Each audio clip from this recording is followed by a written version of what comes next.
Bem, era um dia normal e meu amigo me convidou pra ir pro cinema e eu pensei, pô, por que não, né?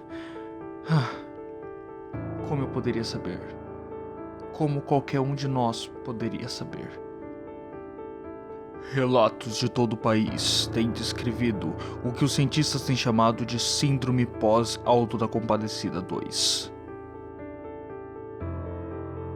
Inicialmente eu comecei a ter alguns casos de insônia, eu não estava mais conseguindo dormir. As vozes do Chicó e do João Grilo ficavam atormentando minha cabeça. Cientistas estimam que 2 em cada 3 brasileiros que assistiu o Alto da Compadecida 2 correm certos riscos de sofrer da síndrome. As pessoas ficam falando que Alto da Compadecida tá no mesmo grau de Chaves nessa lista de comédias que o brasileiro ama, mas não deveria amar porque são meio toscas, e eu fico verdadeiramente ofendido com isso. Primeiramente porque quem vem me falar disso normalmente acha que eu sou o Chaves, e eu já falei inúmeras vezes que eu não sou o Chaves. Eu sou só um boneco do Chaves. Não, eu não vou falar nenhum bordão de Chaves, porque eu não sou o Chaves. Por que o povo fica me perguntando sobre isso? Eu tô pouco me ferrando pra Chaves ou Alto da Compadecida. Eu nem consigo ver filmes, eu sou um boneco. Cientistas estimam que Alto da Compadecida 2 pode ser a maior causa de depressão entre cinéfilos brasileiros desde que a Fernanda Montenegro perdeu o Oscar em 1999. Eu pessoalmente acho que as pessoas estão exagerando. Como cinéfilo profissional que eu sou, eu pessoalmente gostei bastante do filme. Deixem de ser tão frescos. Cientistas estimam que deve demorar 10 anos até que a Alto da Compadecida 2 seja abraçado verdadeiramente pelos brasileiros. Isso é aproximadamente a quantidade de anos que eu fui feliz na minha vida.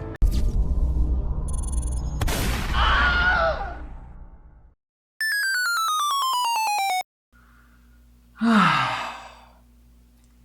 2025 está sendo um ano intenso, gente. Está sendo um ano intenso. Eu estou querendo humildemente poder só focar em fazer os vídeos de retrospectiva do ano, mas o ano continua me acertando com grandes choques, certo? Primeiramente foi o Nosferatu, que eu saí do cinema, e foi uma pedrada tão grande que eu falei assim, mano, eu tenho que fazer um vídeo sobre isso. Aí eu fiz, né, já está no ar, primeiro vídeo do canal. Não planejava fazer um vídeo só sobre o Nosferatu, só que eu fui obrigado pelo universo a fazer. E dessa vez aconteceu a mesma coisa, só que não foi bem exatamente uma pedrada. Eu acho que foi mais tipo um soco de parente, tá ligado? Foi tipo um soco de tio, assim, na cara. Ou então foi algo próximo de, sei lá, ser traído, talvez. Tipo, assim, eu não quero forçar tanto a barra, talvez eu já esteja forçando um pouco. Eu tenho quase certeza, inclusive, que eu vou falar coisas aqui que são muito positivas sobre o filme, e eu tenho certeza que muitas pessoas que vão ver o filme não vão achar tão ruim quanto o que eu vou falar do que eu achei ruim no filme. Só que eu acho que o maior problema aqui é que eu achei esse filme um pouco mais complicado do que só ser ruim, sabe? Uma coisa seria esse filme ser ruim. Quando a gente fala de continuações, legados, sabe? Eu acho que tem vários espectros que acabam entrando na discussão, sabe? Um espectro é, por exemplo, Debi Lloyd 2, sabe? Eu tava esperando esse filme cair no espectro Debi Lloyd 2. Eu realmente tava. O que acontece? Debi Lloyd 1, uma das minhas comédias favoritas. Uma das melhores comédias de todos os tempos, na minha opinião. Debi Lloyd 2, eu não tava esperando que ia ser sensacional. Eu não sou muito fã dos outros filmes dos mesmos diretores. Sabe, eu não tava esperando algo incrível, maravilhoso. Porém, eu tava esperando o Jim Carrey e o Jeff Daniels. Química bacana entre os dois personagens que eu mais amo daquele filme original, em novas aventuras. Sabe, eu realmente não tava esperando o filme de alcançar um nível clássico e original que o filme original havia alcançado, da comédia que se propôs a fazer naquela época. Desde então foi tendo 1 bilhão de cópias de Debi Lloyd, inclusive um outro filme Debi Lloyd, o desenho animado Debi Lloyd. Eu acho que se fosse para eles fazerem algo totalmente original com os dois, ia ter que dar na mão de um grande diretor de cinema, não apenas o que fez o original. Então assim, eu tava esperando um filme qualquer. É um filme que eu acho ruim, o Debi Lloyd 2, mas é só um filme ruim. É só um filme ruim que me dá exatamente o que dava pra ter, que é umas repetições do primeiro filme, umas ideias novas, os dois personagens ali. Nostalgia, né, gente? Nostalgia. E é meio que isso. Aí você tem aquelas continuações de legado, que eu já discuti algumas vezes aqui no vídeo do Autoconsciente é Suficiente, que é um vídeo, inclusive, muito útil pra entender Alto da Compadecida 2. porque é um filme extremamente autoconsciente de que ele é uma continuação de um filme de muito sucesso, e ele faz várias piadas com isso ao longo do filme. Só que, como eu falei naquele vídeo, ser autoconsciente eu não acho que seja suficiente pra perdoar uma coisa que é só ruim. Você pode ser ruim, ou então ser não convencional, só que com um twist em cima disso, como eu acho que Matrix 4 faz.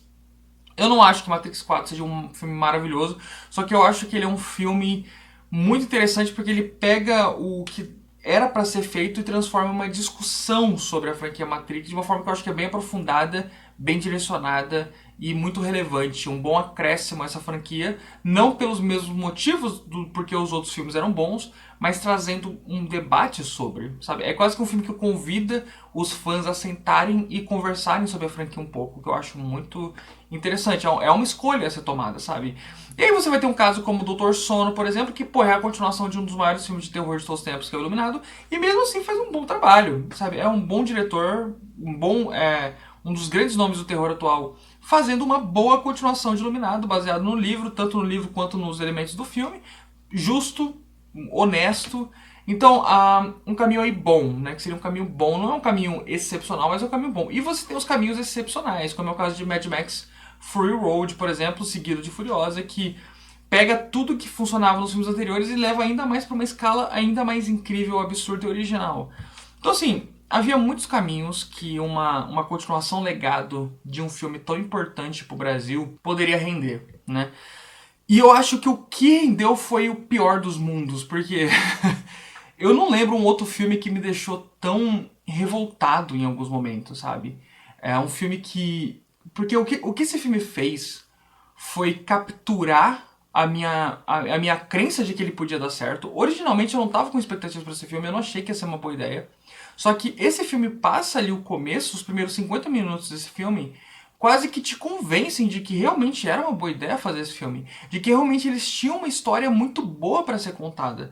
Então, esse filme não é só ruim, ele não é só bom, ele não é só ok, ele não é ótimo, ele é uma compra de esperança, ele te apresenta, ele te dá um vislumbre do que ele poderia ser.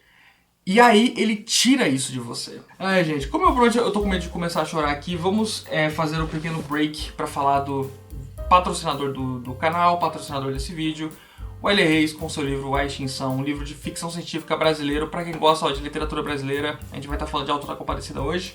Por que não ler uma coisa realmente boa quando você sair do cinema com depressão? Compre esse livro, tá? Aqui, informações na descrição pra você ir atrás desse livro e você tirar o gosto ruim desse filme. Mas vamos lá, né, gente? Tipo, Auto da Compadecida. O que falar de Auto da Compadecida? Vamos começar falando um pouco disso. Do Ariano Suassuna, né? O texto original dele, que obviamente é uma peça de teatro. Eu, como professor de teatro, como estudante de teatro na faculdade, isso aqui é uma aula em todos os sentidos possíveis do que uma peça pode oferecer de maravilhoso.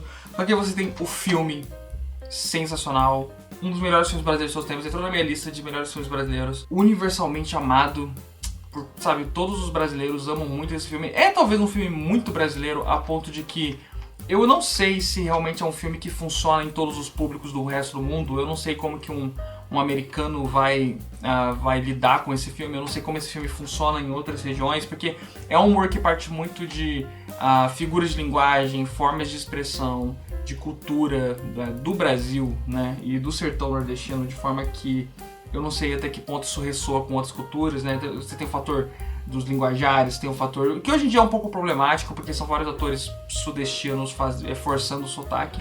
Só que é tudo feito com tanto amor, com tanto carinho, sabe? Não é uma chacota, não é uma sátira. É realmente pegar o texto do Ariano Suassuna, botaram ele no mundo real, num cenário maravilhoso, num cenário fantástico, e é uma direção tão dinâmica, tão incessante, tão rápida, tão esperta, só que ao mesmo tempo tudo é tão fácil de seguir, os personagens são tão adoráveis, sabe? É tudo equilibrado, o drama, o tesão, o horror com o horror. Eu tô tão acostumado a fazer vídeo de terror que eu tô quase falando que esse filme é de terror. Porém, é um elemento realmente, eu lá no Letterboxd, gente, siga no Letterboxd, eu assisti ano passado um filme chamado, acho que é Vereda da Salvação, se não me engano. um filme de terror brasileiro dos anos 60, do mesmo diretor de Pagador de Promessas. E esse filme, ele soou pra mim como uma expansão pra um filme inteiro daquela cena final do Purgatório, do Alto da Compadecida, que eu acho uma das coisas mais assustadoras que eu já vi na vida. Assim, quando eu assisti quando eu era criança, aquela cena do povo cantando aquelas músicas, né, católicas e tal, andando assim pelo Vale das Sombras, e aparece o capeta e aparece o inferno. Era uma cena que me dava muito medo quando eu era criança, de verdade. Era uma cena muito assustadora pra mim. Então tem elementos de terror também nesse filme, mas acima de tudo, comédia, romance, filmaço. Aí você tem, além de tudo, a série de TV, que sinceramente, a série de TV é uma expansão do filme, né? É meio que a edição sem cortes do texto original. Que, na minha opinião, o que eu acho mais interessante na série de TV, para além de certos elementos do livro que ela adapta que não tem no filme original, e de outros elementos de outras obras do Ariano Suassuna, porque tanto o filme quanto a série pegam outros textos do Suassuna que não são só o Alto da Compadecida. Mas outra coisa que eu acho muito interessante na série é que eu acho que ela mostra o quanto esse filme funciona enquanto filme e o quanto eles fizeram um trabalho perfeito de edição. O jeito que eles conseguiram cortar coisas específicas pra só deixar o filme mais leve, mais dinâmico, sem que fosse perdido nada do drama e do arco de nenhum dos personagens, é maravilhoso. A trilha sonora é uma trilha sonora muito incisiva, muito incessante, muito manipulativa, que é o tipo de trilha sonora que eu não gosto. Esse tipo de trilha sonora que nunca para, que tá sempre meio que dizendo como você deve se sentir, sabe? Essas trilhas sonoras que, quando tá engraçado é uma flautinha, quando é triste é uma outra flautinha fazendo É uma trilha sonora dessas meio que hoje em dia é um pouco datado de você ver no cinema, essas trilhas sonoras que não param nunca de dizer como o espectador deve se sentir, só que também funciona em Alto da Compadecida, em parte talvez por nostalgia, mas também porque é uma trilha sonora muito boa, é uma trilha sonora muito foda, assim, que dá atmosfera pra aquele universo, sabe? Dá personalidade pra aquele universo. Se é pra você fazer uma trilha sonora que vai toda hora dizer como o espectador se sente, você não vai só colocar um pianinho ali qualquer triste, não vai só colocar um tom-ti-tom, tom numa cena engraçada. Não, você vai colocar elementos que meio que falam coisas sobre os personagens, sabe? Então, quando os personagens estão traindo, é um tipo de música que toca meio sensual. Quando eles estão falando, o João Grilo tá falando rápido, é uma flautinha inteligente, como se fosse um fauno dançando e fazendo suas tramulhas, entendeu? Cara, é uma obra fantástica, é uma obra difícil de comparar com outra. Eu não conheço uma outra comédia que seja tão parecida, com Alto da Compadecida. Em termos de tudo que faz bem, tudo que não deveria dar certo, são várias ideias que, na minha opinião, parece que não dariam certo, sabe? Eu não consigo imaginar alguém fazendo um filme, uma obra teatral pro cinema e pensar em tanta coisa que funciona tão bem quando você assiste, e tudo faz tanto sentido, o jeito que eles agregam literatura de cordel nas cenas dos flashbacks do Selton Mello, o jeito que tudo funciona nesse filme, o jeito que ele conseguiu agradar todos os públicos. Minha família ama esse filme, revê esse filme semanalmente, sabe? Semanalmente as pessoas aqui em casa revêem esse filme. É um filme que, sabe, não importa o quanto de propaganda anti-Globo dos bolsonaristas que existe no mundo, propaganda também anti-Globo da esquerda, porque a Globo é um inferno pra muita gente, tá? E pro cinema também. A Globo é uma desgraça. Não pensem que é só a direita que não gosta da Globo. Essa obra aqui ninguém consegue falar mal, ninguém consegue desprezar. Dito isso, Alto da Compadecida 2, gente. A parada desse filme é que ele no começo, nos primeiros 50 minutos de filme, ele me provou que eu podia estar errado. É um filme muito bom no começo, sabe? É um filme muito legal. Eu não tava esperando muita coisa desse filme, mas chega os primeiros sólidos 50 minutos desse filme, ele tem ótimas piadas. As novas sequências em animação do Selton Mello falando casos dele são muito engraçadas. Várias ideias que eu achei excelentes. Porra, a ideia da Rosinha ter fugido e deixado uma carta pro Chicó pra ele ir com ela, só que ele não sabia ler, ele era analfabeto. E aí você traz essa discussão do analfabetismo dentro da produção cultural, porque a literatura de cordel é uma literatura que está muito enraizada no povo e como o povo se expressa. E tem muito disso de histórias que são passadas verbalmente quando elas finalmente são registradas. Então o filme tem um arco disso do Chicó se tornar um contador de histórias. A ideia do Chicó se tornar um contador de histórias, e aí você tem esse elemento do próprio João Grilo no seu ceticismo, porque o João Grilo é esse personagem que consegue interpretar o mundo para além da camada que a maioria das pessoas ao redor dele vê. Ele questiona isso, tipo, mano, eu não acredito nessa ideia de ressurreição que você fala de mim, só que ele entra no jogo para ganhar dinheiro porque ele também tá tentando sobreviver. Então assim, o que eles fizeram com os personagens de Taperoá, o rumo que ele deu também temporal pro filme, do filme se passar 20 anos após o primeiro, e nesse tempo você ter o elemento da rádio tomando conta do país e das mudanças tecnológicas acontecendo na cidade. Certas piadas muito anticapitalistas e interessantes, inteligentes sobre a forma como o João Grilo consegue entender como o capital funciona. Ele faz inúmeros comentários que extremamente, sabe, marxistas sobre o fator do lucro, sobre mais-valia, sobre de onde vem a riqueza, de onde vem o lucro, por que o coronel lá tem direito à água, por que ele comanda a água da região, o coronel comandando a água da região para comprar votos e o outro comandando o rádio para comprar votos. Então, tipo assim, o começo desse filme, apesar da ideia de ter feito esse filme em estúdio, é horrorosa, é horrível, eu não consegui comprar, mas ela era perdoável. Eu acho assim, claramente esse filme foi feito com baixo orçamento, o que já começa a entrar nos meus maiores problemas do que esse filme representa pra mim. Mas claramente é um filme com menor orçamento, então eles não fizeram uma filmagem em set, não fizeram uma filmagem com cenários reais. Tudo nesse filme soa plástico, tudo nesse filme soa falso, tudo nesse filme soa como uma casa de bonecas. Porém, isso é justificado pela própria narrativa, e eu acho que é uma justificativa posteriori, é uma justificativa que eles criaram quando eles viram que eles não iam poder fazer esse filme em set, mas não deixa de ser um problema. Mas não deixa de ser uma justificativa, que é eles falarem, porra, não, essa é uma obra, o Auto da Compadecida 2, também é uma obra que discute o original, também é uma obra que agrega mais elementos de literatura de cordel ao texto, então, e também de teatro, então isso aqui tudo é uma grande homenagem ao teatro, isso aqui tudo é uma grande homenagem à peça, isso aqui tudo é uma grande homenagem à literatura de cordel, portanto a gente está agregando todos esses elementos a esse estúdio, a esse universo que a gente está criando, que é um universo mais falso que o do primeiro, quase como se o primeiro filme realmente tivesse acontecido e esse filme fosse quase que um desdobramento artístico da primeira obra, sabe? Nesse aspecto, parecido mais ou menos com o que Matrix faz um pouco, de ficar reproduzindo cenas do filme original e trazendo para outro contexto, com outra fotografia e fazendo essas comparações entre o cinema daquela época e o cinema de hoje.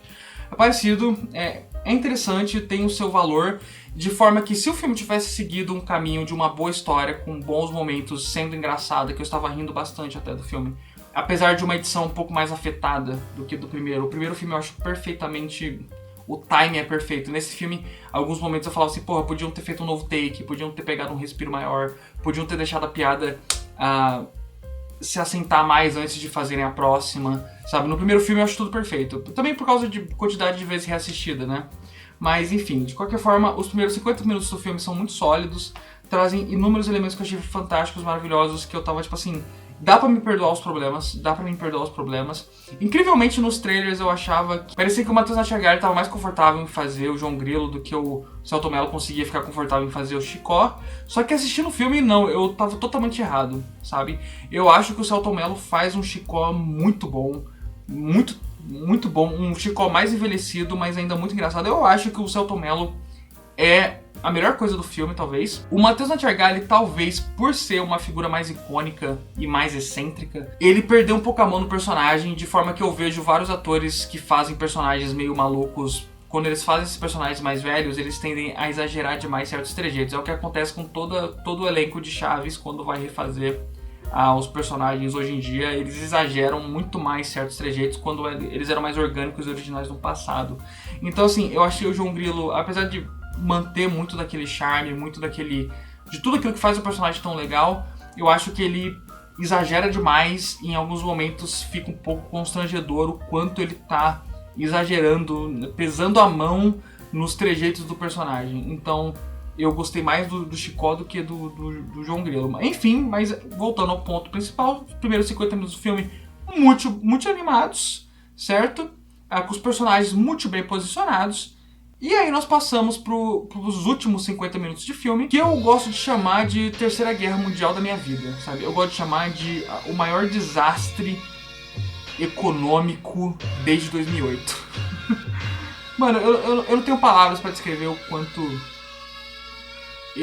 eu detestei os últimos 50 minutos desse filme. Porque eles são minutos, assim, torturantes, de uma completa falta de originalidade, uma completa dependência do filme original, uma repetição mequetrefe, inferior, triste, constrangedora de tudo que o filme original havia feito, sabe? Eu não vou nem falar sobre muito elementos do que acontece, mas basicamente eles estavam seguindo uma trama super legal envolvendo eleições e do João Grilo sendo que esse messias, essa figura messiânica de Taperoá, e aí eles abandonam tudo isso. Eles abandonam boas histórias que estavam sendo contadas ali, também da filha do coronel e tudo mais.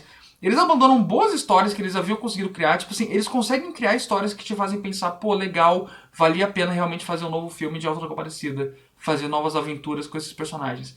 Pra passar os últimos 50 minutos do filme jogando tudo de qualquer elemento de novidade que você poderia ter desse universo fora, jogando fora, cuspindo na sua cara, fazendo versões inferiores de todas as ideias do filme original, fazendo uma versão pior da cena no purgatório, fazendo uma cena pior, uma compadecida extremamente afetada. Thaís Araújo não achou a sua versão da personagem, ela fica imitando a Fernanda Montenegro de um jeito que é ridículo, que me deu um pouco de asco ver, tipo, é uma imitação tão descarada e tão sem peso, porque assim, o filme ele joga o final tão na sua cara, tipo assim, ele enfia um final tão forçadamente na história, onde não havia espaço para aquilo. Ele enfia um final de forma tão artificial e desprovida de sentimento que são 50 minutos de emoção morta pra mim, sabe? São 50 minutos que eu não tava conseguindo me conectar com nada. Parecia que eu tava sendo forçado a ver um vídeo do YouTube que eu não queria ver. Não é nem que é bom ou ruim, o que eu tô vendo é bom ou ruim, é só que eu não consigo me conectar mais a isso, a nada do que você tá me mostrando. Eu pulei desse barco já. Eu já tinha pulado aquele barco. Nada do que aconteceu em todo aquele período final conseguiu tirar de mim qualquer sentimento que não de puro desprezo pelo que estava acontecendo. Dito isso, eu ainda respeitaria se eu entendesse que foi um filme feito talvez na guerrilha, foi um filme feito pelos próprios atores querendo reviver esses personagens, se fosse uma peça de teatro. Mas não, é um filme de grande orçamento, é um blockbuster brasileiro, é o filme com a maior expectativa de bilheteria da história do cinema brasileiro em muito tempo, sabe? É um filme que era um sucesso na certa, era um filme que iria se pagar, não importa como esse filme fosse feito. Estamos falando de um dos maiores sucessos culturais da história do país. Isso aqui ia render uma continuação de sucesso, não importa o que eles fizessem. E o fato deles, nesse contexto de um filme com sucesso tão certo, eles terem feito um trabalho tão porco de recriação desse universo, um trabalho tão porco de tratamento para essa história, de finalização desse arco, um tratamento tão porco de som, porque esse filme, o som dele é dublado, sabe? Dá pra perceber em inúmeros momentos dublagem das vozes, e isso desconecta tanto o espectador do filme. Tem vários momentos do filme que eu tô completamente desconectado de tudo que tá acontecendo, porque eu entendo que a história do cinema brasileiro é uma história feita de dublagem em cima de cenas, porque antigamente nós não tínhamos bons equipamentos de som, a maioria dos filmes antigos eram com essa redublagem por cima, mas hoje em dia, pelo amor de Deus, sabe, tem cenas em que nem parece a voz do personagem, de tanta mixagem que parece, sabe, parece que a fala não tá sendo dita em cena, parece que ela tá sendo gravada de fora a todo momento, e realmente tá em alguns momentos. Tudo meio que te tira do filme. O filme, ele tá constantemente focado em fazer com que você entenda que não é pra você levar ele a sério, sabe, que não é pra você se imergir nesse universo. É um universo que te expulsa, sabe. O filme original tinha um trabalho de época, de design de produção, de casa, sabe, de cenário, de mobília, tudo naquele filme respirava vida, respirava realismo. Tipo, era uma história fantástica, absurda, de humor extremamente pastelão,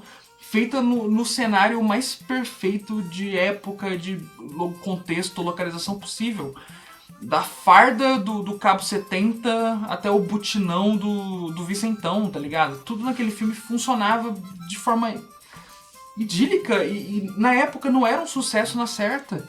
E hoje, sendo um sucesso na certa, É um filme que te expulsa do seu universo, sabe? E ainda assim, eu perdoaria tudo isso se o filme se desse o devido respeito. Tem algumas cenas de product placement nesse filme, de mostrar um close-up numa garrafa de Brahma. Tipo, acontece umas 3 vezes no filme, que te faz pensar realmente qual que é o rumo do cinema, mano. Aonde o cinema vai parar desse jeito? Tipo, sério que um filme desse orçamento precisava se rebaixar isso? Precisava se rebaixar esse nível de... Tudo bem que product placement é um pouco bizarro na história do cinema brasileiro há muito tempo, só que nesse filme, nesse contexto, com a falta de respeito que é um close-up de comercial de cerveja numa Brahma, cara, tipo... Me deu uma tristeza, sabe? Me deu uma tristeza genuína, assim, sabe? Me deu um sentimento muito, muito ruim. Porque eu amo esses personagens. E a parada é, eu amo esses personagens demais. Eu amo o Taperoá demais. Eu amo essa obra demais. Eu amo o João Grilo e o Chicó demais. Eu tô torcendo pra que minha família, quando for ver esse filme, não seja tão crítica quanto eu. Eu quero que eles se divirtam. Eu quero que eles tenham novas aventuras com esses personagens, sabe? Eu quero genuinamente que a maioria dos brasileiros que não são críticos de cinema, nessa hora, ignorância é uma bênção. Eu quero muito que eles não tenham noção de cinema muito mesmo, assim, que eles possam só tirar o divertimento máximo que esse filme pode proporcionar, talvez o divertimento que eu senti no começo do filme. E até certos debates sérios, assim, que o filme consegue incluir certas temáticas um pouco tabu da sociedade atual de uma forma tão leve, sabe? Tanto de trabalho, quanto de papel da mulher na sociedade, quanto até de papel de gênero. Qualquer coisa que você possa problematizar do filme não vai fazer jus ao que faz dele bom ou ruim no final do dia, de verdade. Que eu acho que é, acima de tudo, um cinismo, velho. É um filme cínico, sabe? É um filme que ele fez um bom trabalho ali por 2/3 até, só que aí chega num tanto do filme ali, 1/3 do filme, que ele decide se entregar pro caminho mais fácil possível de tentar agradar as pessoas e mesmo assim eu sinto que ele falha um tanto, sabe? Queria muito ter amado. Eu pretendo reassistir de novo, talvez com a minha família, porque eu quero ter uma percepção maior de Brasil, de como o Brasil reage a esse filme mais do que só eu, porque é uma obra que eu também amo muito pela conexão que ela traz, sabe? Eu nunca conheci nenhum brasileiro que não gostasse de Auto da Compadecida. Então é uma coisa que eu acho tão importante pro espírito cinéfilo brasileiro quanto qualquer coisa do cinema novo, quanto qualquer obra já feita, quanto até mesmo literatura, quanto futebol, quanto carnaval, sabe? Eu acho que a Auto da Compadecida talvez seja o maior pilar recente, sabe, dos últimos 30 anos, assim, até surgido do Brasil, dentro dessas obras de grande identidade nacional, sabe? Então, eu realmente quero ver o impacto de longo prazo do segundo filme. Uma coisa que eu fiquei pensando assistindo ele é que talvez, se ele só, já que é um filme muito feito em cima de áudios e fica muito aparente em alguns momentos, fica muito bizarro o jeito que o áudio é integrado às cenas. Eu esqueci de falar da trilha sonora. A trilha sonora desse filme é horrorosa. A trilha sonora desse filme é terrível. Eu saí do filme com a vontade de nunca mais ouvir Maria Bethânia na minha vida. Entendeu? Porque é uma trilha sonora manipulativa, repetitiva, repete as mesmas músicas 1 milhão de vezes em versões pioradas dessas músicas. O que eu tava pensando é, como esse filme tem uma grande questão da integração do áudio ao filme e às cenas, e ele quer tanto fazer essa homenagem à literatura de cordel e tudo isso, eu fiquei imaginando assistindo o filme que se ele só pegasse o áudio do filme, a faixa de áudio do filme inteiro, e fizesse uma animação em cima, seria um filme muito melhor. Eu sinto que se fosse uma animação, que aí com a animação você se desvincula mais também das imagens mais plásticas, você se desvincula da caricatura desse universo, de como esse universo é meio caricatural, ele é um universo que não se leva a sério. Eu acho que se fosse uma animação, talvez fosse muito melhor. A mesma história, os mesmos áudios, só que com animação sem product placement bizarro de cerveja, porque, sei lá, pelo menos seria pra criança, talvez eles fossem um pouco... O product placement seria os próprios bonecos que iam fazer do desenho animado. Então, essa é a minha ideia pra tentar, sei lá, se eles quiserem ganhar mais dinheiro em cima de Auto da Compadecida, faz uma animação em cima do segundo filme. Em cima do primeiro também, por que não? Talvez seja um caminho... sei lá, gente, eu só quero me agarrar de que esses personagens não foram usados de uma forma tão desrespeitosa quanto foram. Mas enfim, gente, eu acho que esses são os meus sentimentos pra esse filme. Deixe nos comentários o que você achou desse filme. E é isso, né? Esse ano eu tô mais leve em relação aos vídeos que eu vou fazendo. O roteiro vai se criando, né? Como diria grandes amigos meus, meu grande amigo Léo Rosa, o roteiro vai se criando.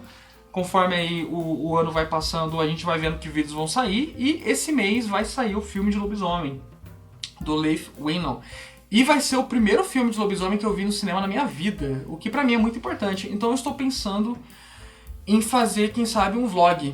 Em quem sabe fazer um vlog inteiro sobre eu ir ver um filme de lobisomem no cinema pela primeira vez na minha vida. Que faz muitos anos que não sai um grande filme de lobisomem nos cinemas, né? Então, estou com essa ideia na cabeça. Vocês deixem no comentário o que vocês acham disso. E em breve, muito em breve, retrospectivas. Como acontece em todo ano, eu vou gravar num dia e aí vai começar a sair um dia após o outro, uma retrospectiva por dia. Aí em uma semana a gente mata todas elas, incluindo piores filmes do ano, que agora a Outra Comparecida, infelizmente, provavelmente vai estar lá. Valeu, minha galera. Tamo junto. Grande abraço, beijo e valeu.